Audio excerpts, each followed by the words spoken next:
2023년도 이제 2달밖에 남지 않았습니다.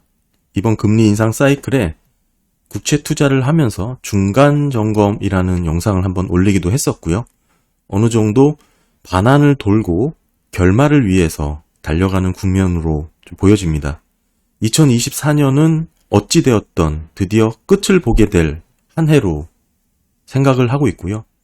길고 지루했던, 심리적으로 길고 지루했다고 볼 수가 있겠죠. 말도 많고 의견도 다양했던 이번 금리 인상 사이클의 결말이 이제 곧 다가올 것으로 보고 있습니다. 전반적으로 금리 인상 기조는 사실상 종료가 된 것으로 볼 수가 있고요. 앞으로는 경제활동 둔화도 이어질 것으로 전망을 하고 있습니다. 소비활동 부정적 요인들이 상당히 많이 늘어나고 있기 때문에 그렇죠. 초과저축이 줄어들고 있거나 부채 상환에 대한 부담이 이제 늘어날 수밖에 없는 국면에 접어들었다 이렇게 보고 있습니다. 특히 이제 WTI 국제 유가 보시게 되면 인플레이션 우려는 결국 유가의 흐름에 민감할 수밖에 없는데요. 보시면 77불 선에서 거래가 되고 있습니다. 이 얘기는 상품 가격에 직접적인 영향을 준다는 뜻이고 앞으로 물가가 지속적으로 떨어질 수 있는 그런 근거가 될 수 있는 레벨이라고 볼 수가 있고요. 글로벌이 블록화되면서 소위 이제 중국이 더 이상 저렴하게 물건을 만들지 않는다. 이런 근거로 고물가가 오랫동안 지속될 거라 주장하는 의견이 있었죠. 하지만 최근 물가 지표들의 선행 데이터를 보게 되면 예를 들면 PMI 가격 지수가 있을 수 있겠고 또는 뉴욕 연은의 GSCPI 뉴욕 연은에서 발표하는 글로벌 공급망 압력 지수입니다. 보시면 최근 데이터가 업데이트가 됐는데 최저치로 떨어졌습니다. 마이너스 1.74를 기록을 했는데 글로벌 압력이 최저 수준까지 떨어졌다라고 볼 수 있는 거고 이 얘기는 수요 영역에서의 약세 또는 둔화 위축으로도 선행해서 해석할 수 있는 여지가 있습니다. 제가 PMI 배송지수 관련해서 살펴볼 때 늘 함께 공급망 압력지수도 비교해서 설명을 드렸었고 이게 PMI 가격지수, 특히 최근에 업데이트된 만하임 중고차 가격지수도 주택지수도 마찬가지고요. 전반적으로 CPI나 PCE, 물가지표를 선행하는 개별 데이터들을 놓고 보면 앞으로 인플레이션, 즉 물가는 추세적으로 하락으로 접어들고 있는 것은 분명해 보입니다.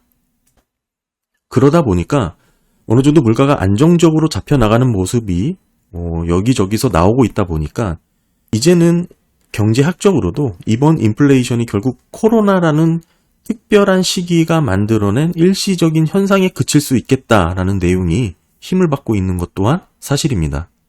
예전부터 인플레이션에 대해서 제가 의견을 게재할 때 저는 늘 통화적인 현상으로만 해석을 하지 않았고 공급망 등 관련된 여러 가지 요인들이 복합적으로 작용해서 이번 인플레이션을 설명을 드렸는데요.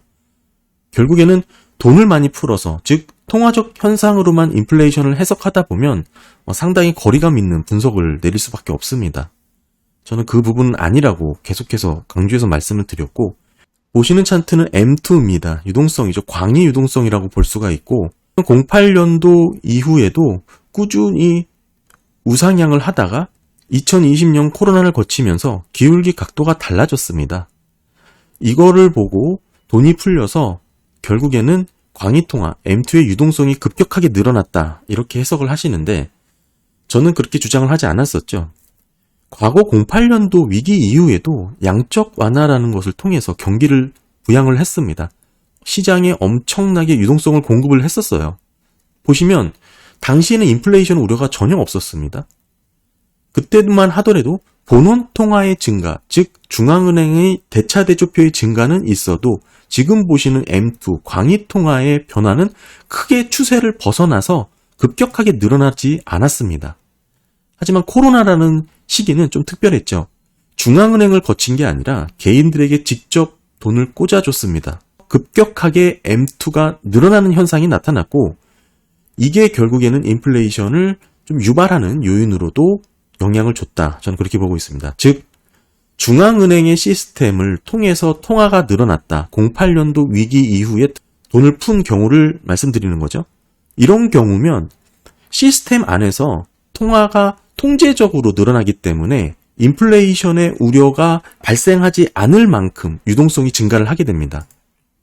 이 모습입니다. 08년도 때도 돈을 많이 풀었지만 기울기가 장기 추세에 거의 수렴해서 꾸준히 올랐다는 것이고, 코로나 때는 중앙은행을 통해서 돈을 뿌린 게 아니고 개인들에게 직접 줬다 보니 이렇게 급격하게 오르는 유동성의 확대가 좀 나타났다. 이거를 말씀을 드린 거고, 따라서 뭐 단순히 돈을 많이 풀어서 인플레이션, 통화 정책에 대한 실패다, 뭐 이렇게 정의하기에는 조금 디테일이 좀 떨어진다, 이렇게 말씀을 드릴 수가 있겠고요. 결국은 이 부분이죠. 중앙은행들은 시중은행들을 적절하게 관리할 수 있는 디테일한 정책들이 너무 많아요. 결국에는 진짜 유동성은 M2죠. 광의통화입니다. 결국에는 이 광의통화를 통제할 수 있는 수단이 너무나 많은 것이 중앙은행입니다. 따라서 다양한 정책들로 인플레이션 유발 없이 유동성을 공급할 수 있다. 뭐 이렇게 정리를 할 수가 있고요.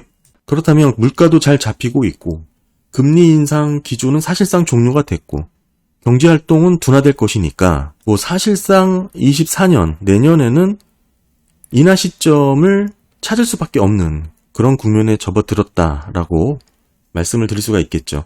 결국 소프트 랜딩이냐 하드 랜딩이냐 결론만 남은 상태다라고 볼 수가 있습니다. 사실상 두 결론 모두 채권 시장에 있어서는 나쁠 게 없죠.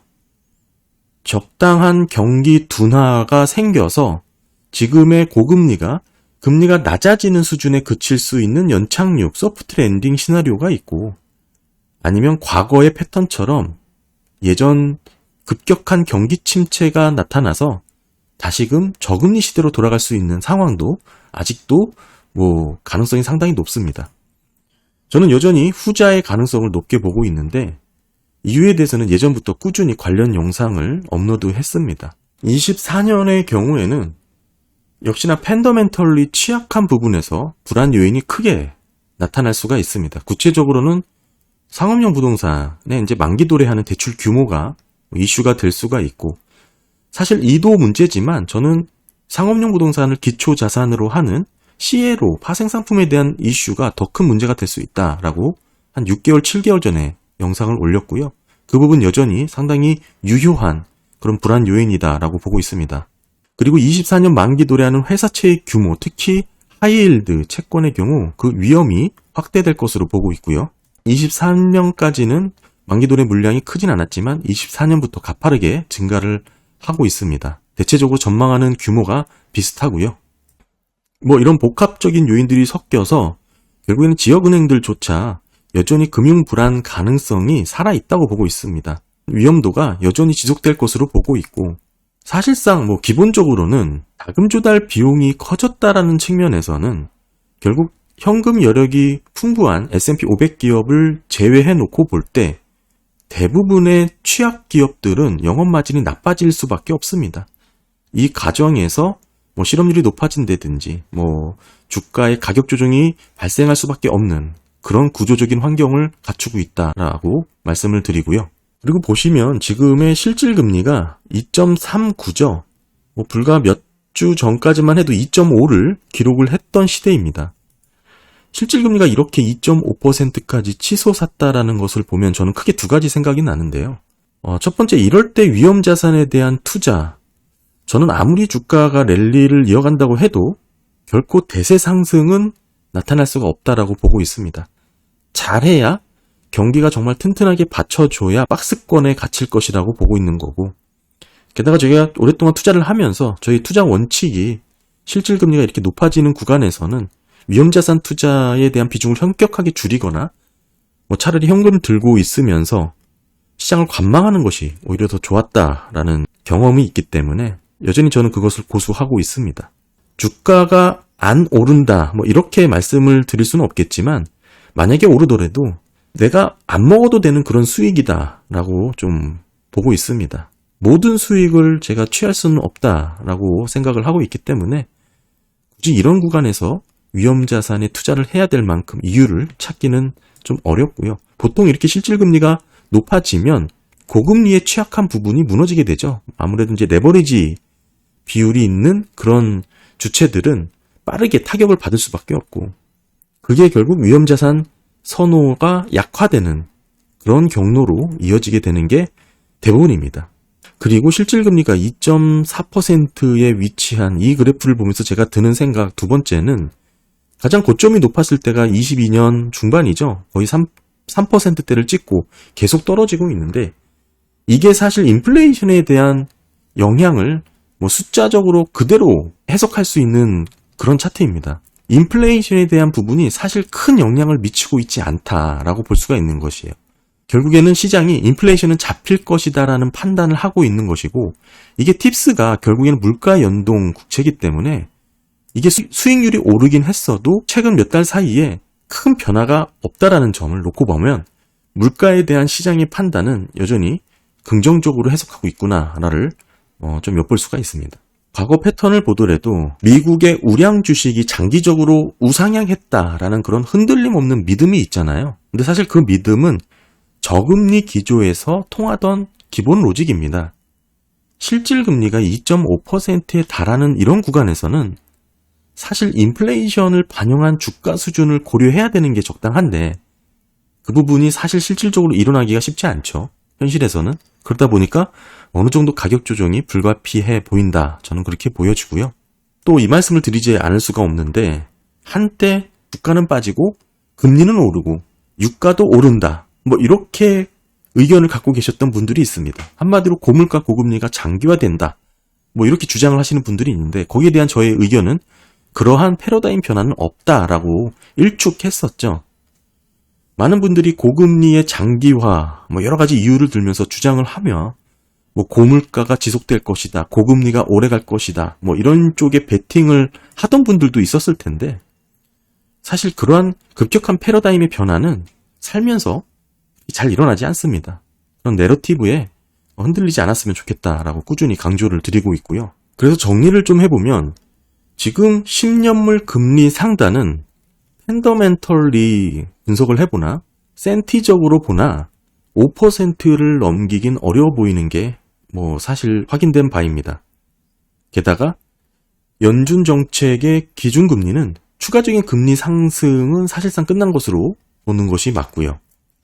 여기에 이제 성장 부분도 좀 살펴봐야겠죠. 미국의 강한 성장세 3분기까지 이어졌고 대부분이 사실 소비 여력이 주요 원인이었는데 이 부분은 앞으로 꺾이고 이 꺾이는 흐름이 물가, 즉 인플레이션의 둔화 하방 압력으로도 이어질 것으로 보고 있습니다. 즉 물가가 잡히는데 결국에는 수요가 둔화돼서 목표 물가로 수렴하는 그런 방식을 말씀을 드리는 것이죠. 그렇다면 우리가 직접 투자한 장기 국채 도대체 어디까지 금리가 떨어질 것인가 한번 봐야 되는데 이 말씀을 드리려면 언급해야 되는 게 결국에는 기간 프리미엄입니다. 이와 관련해서 제가 예전에 영상을 올린 게 있으니까 한번 보시기를 추천드리고 대체적으로 10년 금리 수익률 그리고 기간 프리미엄은 같은 추이를 나타낼 수밖에 없습니다. 당연한 얘기겠죠.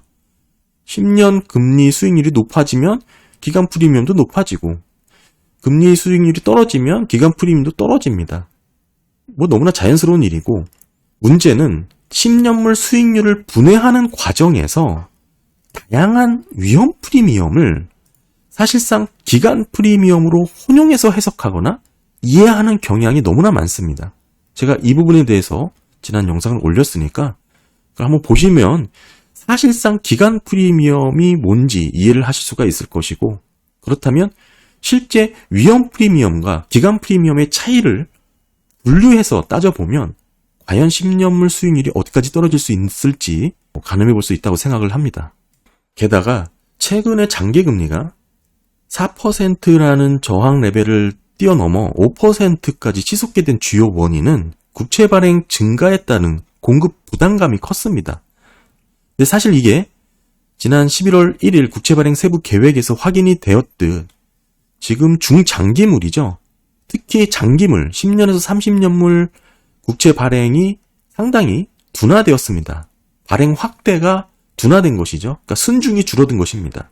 11월 15일부터 24일, 30일, 12월 15일, 29일 이렇게 해가지고 계속 채권 발행 일정이 잡혀 있지만 이미 이건 다 나온 결과죠.